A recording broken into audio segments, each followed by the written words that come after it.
I am joined once again by Wafa Al-Udaini, a Gaza-based journalist and activist. She's head of the Gaza-based media group 16th October Media Group.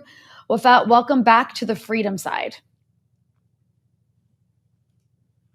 Oh, I can't hear you. I'm not sure what happened. Yes, thank you. Yes, thank you so much. There we go. Okay, Wafa, thank you so much for having me again. well, thank you so much for joining me. I know you're in a very difficult situation, as is everybody in Gaza right now. It's been a little over 2 weeks of this relentless bombing campaign by the Israelis, and the electricity has been shut off in most of the Gaza Strip. The Israelis are not allowing in food and water, and they are bombing relentlessly. Can you update us on the situation in Gaza after this, extraordinary, gruesome siege that we've seen placed on Gaza by the Israelis? Yeah, actually, the situation is it's worse than before. It's the worst ever, in fact. Right now, we are talking about there is no electricity at all across the Gaza Strip. There is no drinking water. The people who started, to drink from the salty water, and of course, this affect their health so much. So many of them right now are sick because of drinking this salty water. And now we are talking about hundreds of families, in fact, got their homes bombed. Not only their homes, but they homes and they flattened their homes while they are, like some of them were sleeping and just, they were just in their homes. And then they pound them and leveled their houses to the grounds. And here we are talking about more than 7,000 Palestinians have been murdered during these the Israeli airstrikes on Gaza, and we have nearly 1,900 Palestinian kids. Also, they have been murdered during these airstrikes. And also, we are talking about nearly 2,000 of Palestinians are still trapped. They are missing under the rubble, and really the rescuing operation is really so difficult here in Gaza because. Because of the lack of the fuel, because of this affect the work of the vehicles that help to rescue those who are under the rubble. And in fact, also because they have just like simple machines, and not all of them are used internationally for pulling out the people from under rubble. So they are trying so hard. I mean, the civil defense employees, they are trying so hard in order to help those who are stuck under the rubble. We don't know, maybe they are dead, they are alive. No one knows. Some kids, they were just under the rubble for like many hours, and now just today they pulled out two kids out of the rubble. They spent nearly one of them spent 6 hours and the other spent like 10 hours under the rubble. And in fact, they managed to pull them out of the rubble of their destroyed homes. So right now, nobody knows the fate of those people who are still missing under the rubble of their destroyed homes. And in fact, like the situation here, I'm just telling you that the Israeli occupation warplanes, they in fact targeted everyone. Every Palestinian, every building here is like a direct target to the Israeli warplanes. You know that they targeted just this. We have nearly more than 20 Palestinian journalists. They have been murdered while some of them, they were in their homes. They targeted them and killed them along with their families. Like what happened with Duha Sharaf. She is a Palestinian journalist. She fled her home from the north to the south, just seeking a safe refuge for her and her little child. And just yesterday, we heard the news that they pumped the house where she was, along with her family, and she got killed along with her little son. And now also they are just targeting political analysts. They are targeting doctors. Now you know that Dr. Kamal Khatab, he is a doctor. He is the manager of Shuhada Al-Aqsa hospital. They targeted his home, killing his wife and all of his sons and daughters, and he is critically injured so far. And also other doctors, they targeted them, in fact, and sadly, some of them received the news of their slain families while they are working on the hospitals, and this thing affect them so bad. But they kept going on treating the people despite the news of having all of their family members murdered during the in the Israeli airstrikes.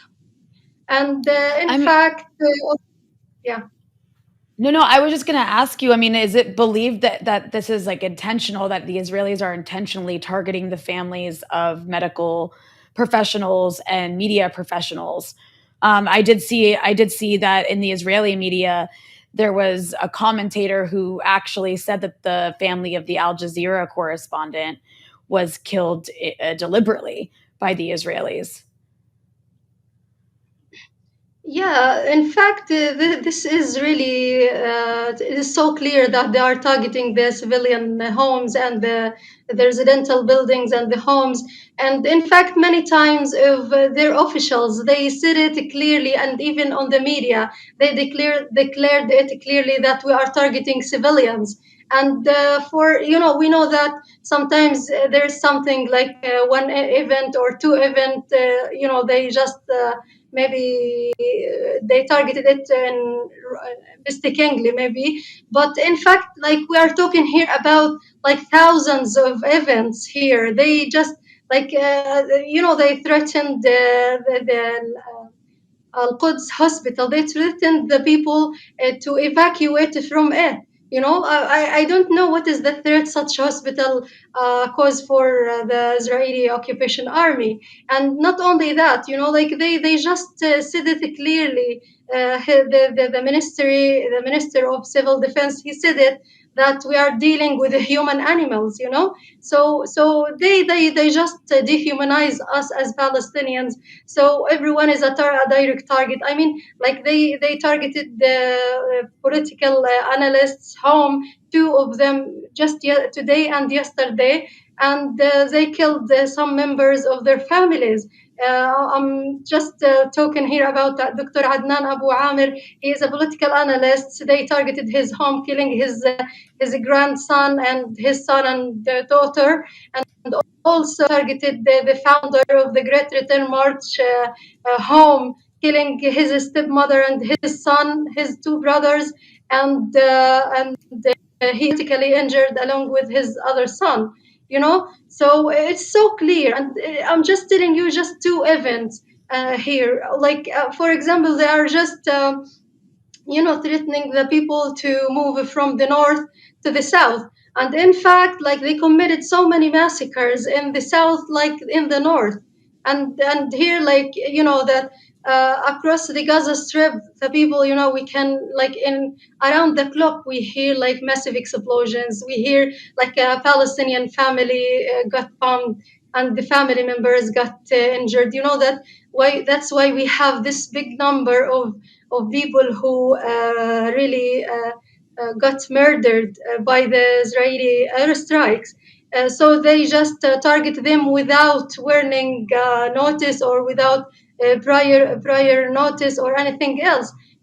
So it's really big lies when they just keep saying that we are targeting resistance fighters and so on. And nearly, I'm just telling you that like 90% or more, maybe like 99% of those targets by the Israeli airstrikes are just for the civilians. They are just targeting civilians. I know so many of the families in my town here. They are not affiliated with any of the Palestinian factions at all, and they got their homes bombed and they got killed while they are in their homes. It's really, I mean, like, look for example, in the church, in the church, they just targeted it, like, Christians and Muslims. They were there in the church, and then they targeted it and killing at least 20 Palestinian Christians. Two of them are Muslims. It's just like, they say, each time when they commit any mistake, or it's not a mistake. Whenever they heard, like, the international community, I mean, like the international world, when they condemn or deny their action, they just say that, just by mistake, it's just a misfire or something like that. But in fact, they mean. I just remember that, like, the spokesperson of the Israeli army, he said once that we know every bullet, where does it go. They know they Mhm. have advanced weapons. In fact, they have advanced weapons, and then, of course, they know they have warplanes everywhere. They have drones. They have everything, so they can just, see everything on the ground, and then they can target anywhere they want. And in fact, like, I'm just telling you that it's a war against the civilians here. They just want to get revenge from the civilians here, because they just couldn't dare to face the Palestinian freedom fighters face to face. So that's why they are just bombing here and there, and like massive, like many residential buildings across the Gaza Strip got bombed. Just they want to cause destruction as much as they can. In Wafa, fact, Wafa, let me yes. ask you. Let me ask you a question. You're on the ground in Gaza. Obviously, this is happening all around you. I can't even imagine the level of trauma that you and your family must be dealing with. Can you give our audience an idea of what a day in your life is like right now under these current circumstances? Yeah, like, just I am a mother of three children, and I have to deal with them, like, most of the time. They keep asking me, what is this sound, and when this war is going to finish. We need to go to school. Are we going to die? Something like that, And like, my youngest daughter, she told me once that, Mom, I had nightmares. I dreamt of something. I told her, what is it? And then she told me, I saw a ghost following me, and I ran away, like, looking for you. And it was so scary dream. And then I know that she got traumatized of what she sees, around her. She just knew that, and actually, accidentally, they heard me talking on the phone. One of the relatives here in the end of our street here, they heard the massive, explosion, and then they heard me talking on the phone with my relatives, my other relatives. They told me that the entire family got massacred. He is my cousin, and along with his wife, also his only son, and his wife, and three or four of his kids as well, all got massacred in this massive bombing. Only just 4-year-old daughter survived, and now she is with her, grandmother from the side of her mother. And it's really, we just visited them this morning. It's really horrible thing looking at this little child. She got, she got injured during this airstrike, but still she kept asking about her son, about her brother and her two sisters, about her mother, about her father. She told me that my mom went to make us a potato, because I told her that really I like the fried potato, and she went to do that, and then I didn't see anything. Just I saw myself in the hospital. It's really, so scary thing to hear from such, little kids. It's really very bad. In fact, like, we are exposed, even we as adult, we are exposed to so much horrible stories. And it's like, whatever I say about what is happening on the ground, I'm really sure I can't describe it. I can't describe it correctly, exactly like what is happening here. I'm just telling you, like, 2 days ago, I went to the hospital, and in fact, the situation there is really horrible. In fact, like, I saw people, they were just laying on the ground. There's no spaces in the hospital. So many displaced people, they just take a refuge in the hospital. They sat with their tents in the hospital yard, and others who got injured, they were just laying on the ground, on the floor of the hospital. Just the nurses and the paramedics, they just treated them while they are in the ground. In fact, it's and even they told me that so many of those who got injured, in fact, they didn't. Some of them were unidentified. Because there is no fridge in the hospital, no, even the ice cream trucks, actually, which they brought in order to freeze to put the dead people in it. Also, it was filled. Okay, these trucks were filled. So in fact, they started to bury the people, the dead bodies, I mean, without even knowing their names, but because they have no choice. Otherwise, these dead bodies are going to rooted. It's so they have. That's why they make like mass graves for those who got massacred, and then they buried them in masses. In fact, in these graves, and something else also, there is no spaces in the graves. Actually, it's something really horrible. We think here, as maybe if we are going to die also, are we going to find a space in any grave here around to be buried? It's something, I don't know, unimaginable here. Just like fiction. It's really, when I ask people why, if they buried my relatives in this grave, they told me that there is no space in this grave, so they search for another grave in order to bury them.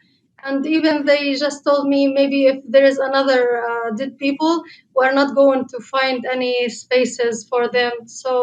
So the situation is really so difficult, and Well, if I keep describing it, it well, will be like, I know I can't yeah. I can't even imagine. I know I can't even imagine the horrors and terror that you're dealing with.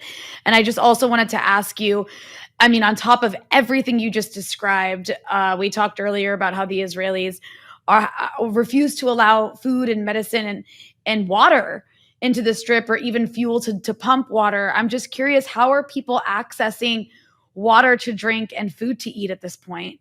Are people going without?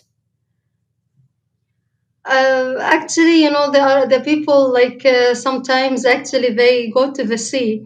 They started to use the sea water in order just to wash, and maybe to do ablution or something like that.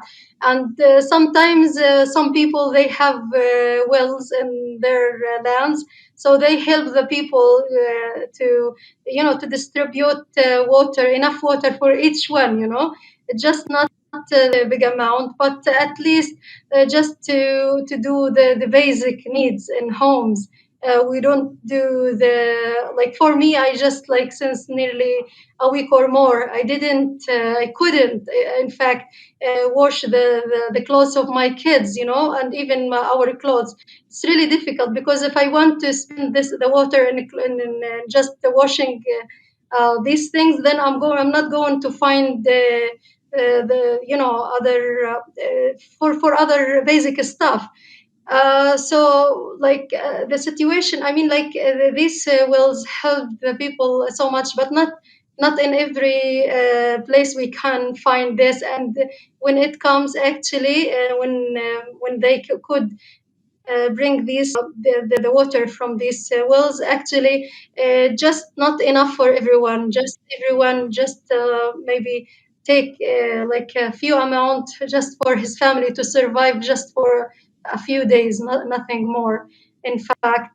But I don't know, like the people here, I don't know, sometimes that we feel that something, like many things happened miraculously, as like I told you that we don't have drinking water, and they told us to just to use this dirty water and put like a silver on them, and in order to be healthy or good to be used as a drinking water. Some people used this, but other people, they tried other ways in order to drink from healthy ones.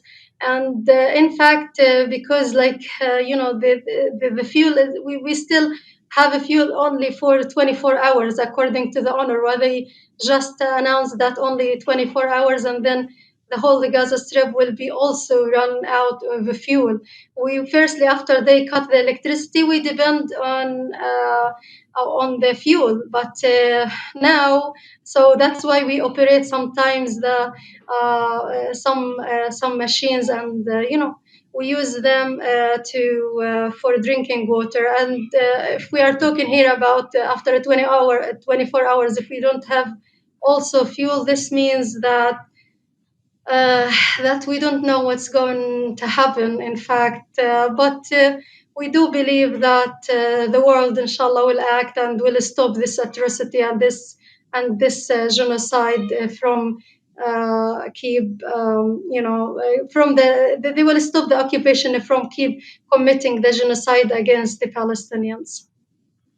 There's one last thing I want to ask you, Wafa, and that is, we hear from these Western politicians like Joe Biden and Ursula von der Leyen. I'm sure you've seen them repeatedly say that Palestinians deserve basic rights, and that the problem is their leadership in Gaza. The problem is Hamas. It's Hamas that's the problem, as opposed to putting the blame on Israel, and that they're actually helping Palestinians in Gaza get rid of Hamas. How do you see people in Gaza actually, I know you can't speak for everybody there, but when you see a statement like that versus how people actually feel on the ground, is that statement accurate, do you feel, at all, what you hear from Biden and Ursula von der Leyen? Mhm.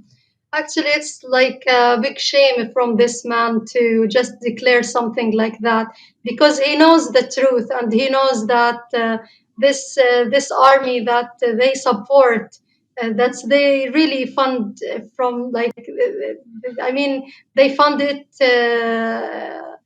from the Americans' taxpayer dollars. We know that, and he knows the truth, but he tried to to spread the propaganda that we are targeting Hamas, which is like ISIS and so on, which is really completely wrong thing. Actually, firstly, it's not Hamas the only one who is just attacking Israel. We have other resistance factions here in Palestine, and even here, I mean, like when we say that Hamas or other resistance factions, they even got established after the occupation. It's not before the occupation, and they started like firstly peacefully protesting the Israeli brutality, but after that, in fact, they started to use homemade weapons. And no one could bring them anything from outside, so they depend on themselves because they are just armed with freedom. They just seek for a freedom of their land. They got they are defending their people. And I'm a journalist. I'm telling you what I see in a daily basis here in Palestine. Like recently I started to talk to people who get their homes destroyed or who get their loved ones massacred during the Israeli airstrikes. Many of them, after saying that we lost, I lost my family, but they will never let us kneel. We are not going to surrender. This is our land. This is our homeland. We are not leaving. And even some in some areas, they were just random rallies. In fact, they took the streets and asking the resistance to keep resisting this occupation. And I mean, like so many videos, I think it went viral. These videos went viral for people who lost their entire families, and they're just statements saying that we are supporting the resistance and we are asking the resistance to keep going. We are not going to kneel. We support them, and they are the ones who protect us from the occupation, brutality, and atrocity. So, and really, this thing is not from one person. Like it is really from many people who got hundreds of people who got their homes or who lost their loved ones. In fact, they stated this for the media, and I hope that the international media can report many things that occur on the ground. And in fact, they cannot, I mean, the international media, they didn't report exactly what is happening here. I mean, they just, report like they report, yes, but not everything. In fact, I mean, the pro-Palestinian international media and for the ministry media, well, no, they are not going to report anything from the ground. I mean, they are not going to report the truth from the ground. We know that. But we need much effort actually from the pro-Palestinian, from the pro-humanity, in fact, international media. Uh, to talking about the truth, to give just we don't want them to stand with us, just to report exactly what is happening, just to report Of the course. truth from the ground, nothing more. It's we are not lying. We have so many evidence on the ground. We know that Israel is just committing many war crimes. Firstly, they started by collective punishment. They are targeting Palestinian homes. They are using in internationally banned weapons. And everyone saw in the videos the phosphorus bombs when they targeted like the Palestinian homes. It's just they just attacking us by the U.S. funded weapons.